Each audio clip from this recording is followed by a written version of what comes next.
ஜூலை 21. இன்றைய மறைவுரை சிந்தனை. முடிவும் இடையூறும் முற்றியாங்கு எய்தும் படுபயனும் பார்த்துச் செய். திட்டமிட்ட செயலை ஆராய்வது ஒரு சிறந்த செயல் என்கிறார் திருவள்ளுவர். இன்றைய நற்செய்தியில் இயேசுவால் அனுப்பப்பட்ட 72 பேரும் இருவராக சென்று களப்பணியாற்றிய பின் மீண்டுமாக அவர்களின் இறை அனுபவங்களை பகிர்ந்து கொள்கின்றனர். இயேசுவின் இயக்க தோழமையும் சீடர்களை பரிவோடு அணுகும் அவரது மனித நேயமும் இங்கே அழகாக சுட்டி காட்டப்படுகின்றது.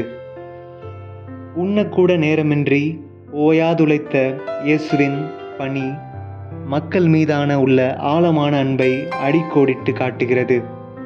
ஆகவே உண்மையான அர்ப்பணம் என்பது அடித்தட்டு மக்களின் அன்றாட வாழ்வில் நம்மை இணைப்பதும் இழப்பதுமே ஆகும். இத்தகைய நிகழ்வு நம் வாழ்விலும் நிகழ்கிறதா என சிந்திப்போம், செயல்படுத்துவோம்.